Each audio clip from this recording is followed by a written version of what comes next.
Everybody, it's Jason with Parallel Reality coming back with you here today with an article from the Federalist. This is dated, May 8th. It says, what is the point of having a GOP Congress? And yeah, they're not really doing much of anything. And there is a picture of the speaker himself, and I'm asking the same question. So it says, what's become increasingly clear is that absent Trump and a few Republicans, the GOP lacks the willingness and ability to govern. Can't say I disagree with that subheading, but let's see what the article says. It says, throughout the 2024 election cycle, Republicans pledged that, if elected, they would use their congressional majorities to reverse the disastrous policies enacted by President Biden and Democrats. Whether it was bringing down Bidenflation or curbing the border invasion, the campaign message from the GOP was clear: elect us and we'll fix it. But now that they've been given the reins of power, many congressional Republicans have shown little interest in actually governing in accordance with the pitch they made to voters just a few short months ago. So it's a regular politician thing, sounds like. It says on Wednesday, reporting surfaced that a cabal of House Republicans is fighting efforts to end the flow of federal taxpayer funds to Planned Parenthood, the nation's largest abortion provider, which also offers harmful chemical and surgical castration procedures. According to Notice, what is Notice of the United States? N of the United? I don't know. Says this group of lawmakers, which reportedly included Republican reps Mike Lawler, Brian Fitzpatrick, and Jen Kiggins, made it clear to House GOP leadership that they oppose adding a measure to cut federal funding to Planned Parenthood to the House's reconciliation package, and that's too bad because they should not be federally funded. I don't want my taxpayer money going to that organization. So if slashing the taxpayer subsidization of entities that terminate unborn babies isn't on the budget chopping block for Republicans, then what is? It's apparently not fully repealing Biden's Inflation Reduction Act or making significant reforms and reductions to Medicaid. Congressional GOPers have come out opposing both options over the course of the party's reconciliation negotiations. And what about enshrining President Donald Trump's executive actions, abolishing the Education Department and DOGE cuts, or other conservative-backed priorities such as judicial reform and major spending cuts into the package? Where's the sense of urgency among Republicans to do those things? Yeah, there isn't one. What was that shirt? Emotional support. Okay.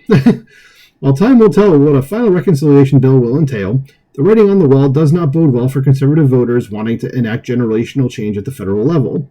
Much like their failed 2017 effort to repeal and replace Obamacare, many congressional Republicans seem more interested in protecting Democrats' overreaching and destructive policies than defanging them. That's very, very true. So what's become increasingly clear is that absent Trump and a few Republicans, the GOP lacks the willingness and ability to govern. Yeah, it seems like Trump really is like, we need to do this, this, and that, and then it's just like people in the House or in the Senate are like, do we have to? Because unlike their Democrat counterparts, Republicans have no concrete collective worldview. The party is a coalition of competing ideological factions that fail to agree upon a singular vision of what is viewed as American success, a reality that inevitably produces the type of intra-party policy disputes evidenced in the ongoing reconciliation negotiations. The GOP's biggest defenders will often concede that the party has its issues, but argue that a Republican-run government is better than a Democrat one because the latter's policies are far more dangerous and catastrophic, and the Biden administration should be a perfect example of that.